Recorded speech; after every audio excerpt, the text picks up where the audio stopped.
Hello കൂട്ടുകാരെ, നമ്മുടെ കഥാക്കൂട്ടിലേക്ക് എല്ലാവർക്കും സ്വാഗതം.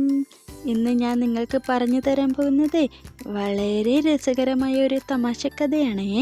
ഒരു കർഷകനായ രാമുവിൻ്റെ വീട്ടിൽ എലിശല്യം തീർക്കാൻ വന്ന ഒരു മിടുക്കൻ പൂച്ചയുടെ കഥ.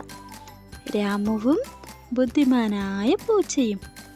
അപ്പോൾ നമുക്ക് കഥയിലേക്ക് പോവാം അല്ലേ? പച്ചപ്പിന് നടുവിലുള്ള ഒരു കൊച്ചു ഗ്രാമത്തിലാണ് കർഷകനായ രാമു താമസിച്ചിരുന്നത്. കഷ്ടപ്പെട്ട് കൃഷി ചെയ്തുണ്ടാക്കുന്ന നെല്ലും പയറുമൊക്കെ സൂക്ഷിക്കുന്ന തട്ടിമ്പുറമായിരുന്നു അവൻ്റെ വീടിൻ്റെ ജീവൻ. പക്ഷേ അടുത്ത കാലത്തായി രാമുവിനൊരു വലിയ തലവേദനയുണ്ടായി. എലിശല്യം.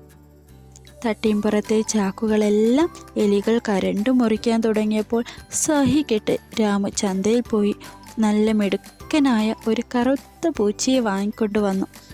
മിന്നു എന്നായിരുന്നു അവൻ അതിനിട്ട പേര്. വീട്ടിലെത്തിയ ആദ്യ ദിവസം തന്നെ മിന്നു തട്ടിമ്പുറത്തു നിന്നും വലിയൊരു തടിയൻ എലിയെ പിടിച്ചുകൊണ്ടുവന്നു ഉമ്മറത്തിട്ടു. ഇത് കണ്ട സന്തോഷം കൊണ്ട് തുള്ളിച്ചാടിയ രാമു മിന്നുവിന് ഒരു വലിയ കിണ്ണത്തിൽ നിറയെ പശുവിൻ പാൽ കൊടുത്തു. പാല് മുഴുവൻ കുടിച്ചു തീർത്ത് മിന്നു നന്ദിയോടെ രാമുവിൻ്റെ കാലിൽ വന്നു ഉരുമി മ്യാവ് എന്ന് വിളിച്ചു. അടുത്ത ദിവസം ദാ വരുന്നു മിന്നു, കയ്യിൽ അതേ വലിപ്പമുള്ള മറ്റൊരെലി. അന്നും രാമു അവൾക്ക് ഇഷ്ടം പോലെ പാൽ കൊടുത്തു. ഇത് കുറച്ച് ദിവസങ്ങൾ അങ്ങനെ തന്നെ തുടർന്നു. രാമു വിചാരിച്ചു തൻ്റെ വീട്ടിലെ എലികളൊക്കെ തീരാറായെന്ന്. എന്നാൽ ഒരാഴ്ച കഴിഞ്ഞപ്പോൾ രാമുവിന് ഒരു കാര്യത്തിൽ ചെറിയൊരു സംശയം തോന്നി. മിന്നു എന്നും പിടിച്ചുകൊണ്ടുവരുന്ന എലിയുടെ ദേഹത്ത് ഒരേ അടയാളവും ഒരേ വലിപ്പവുമാണ്. ഒരു ദിവസം രാമു ഉമ്മറത്തെ തൂണിൻ്റെ മറവിൽ ഒളിച്ചു നിന്ന് അത് സൂക്ഷിച്ചു നോക്കി. അപ്പോഴതാ കാണുന്നു പൂച്ചയുടെയും എലിയുടെയും ഒരു വിചിത്രമായ കളി. മിന്നു തടിയൻ എലിയെയും കടിച്ചുകൊണ്ട് രാമുവിൻ്റെ മുന്നിലേക്ക് വരും.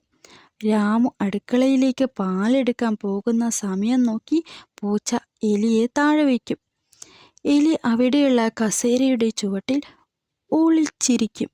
രാമു പാല് കൊണ്ടുവച്ച് പൂച്ച അത് കുടിച്ചു തീർക്കുന്നത് വരെ എലി അവിടെ തന്നെ കാത്തു നിൽക്കും.